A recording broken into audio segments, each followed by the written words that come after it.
kulan wacan daawada meel walbo aad joogto waxaad kusoo dhawaataa janaal kale waaye filmis oo hadaan kale kuusoo gudbiya maqaale la xiriira arrimaha Bollywoodka. maqaalkana maanta waxaan kusoo qaadanaynaa filmada Bollywoodka ee waqtiga yar lagu duubay. meeqa ay qaadanaysaa in filmada Hindiya lagu duuba? haddii aad ogtahay jawaabtaada waxay noqonaysaa sanad ilaa 8 bil marka ay ugu yar tahay. dabliiska ayaa waxaan idinku haynaa filmada Bollywoodka ee uu waqtiga yar marka ay timaado maalmaha filmada lagu duubay, waana 16 ilaa 60 maalin oo jadwalka filmkan lagu soo afmeeray. aan isla fiirino filmadaasi liiskan ku jira. filmka koowaad waa Haramkor, waa film jacayl oo ku saabsan macallin xaas leh oo la xasaaway mid ka mid ah ardaydiisa, waxaana jiray Nawaazuddin Siddiqi. filmkan ayaa waxaa lagu duubay 16 maalin.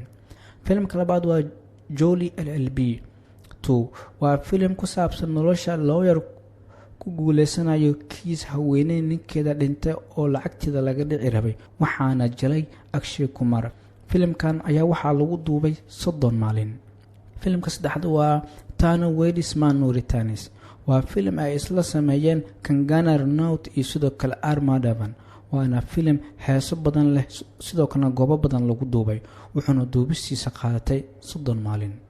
filmka kale waa Bara-il Ki Barfi, waa film lagu sameeyay magaalada yar ee Bara-il, wuxuuna ku saabsan yahay gabar xor loogu dhigayo inay doorato qof walba oo ay rabto inay guursato, waxaana wada jilay Ayushmann Khurrana sidoo kale Kriti Sanon iyo xiddig kale ee Raj Kumar Roy, waxaana lagu duubay 60 maalin. filmka shanaad ee ugu dambeeya waa Ki Anka, waa film ku saabsan haweeney rabta inay guursato rag gurjooga ah iyadana ay shaqada aado, waxaana wada jilay Kareena Kapoor Khan iyo sidoo kale Arjun Kapoor, waxaana filmkan lagu duubay muddo 45 maalin. inta ayaan kusoo xinaynaa muuqaalkana maanta waan kaga hadlayn filmada waqtiga yaryar lagu duubay ee Bollywood ah.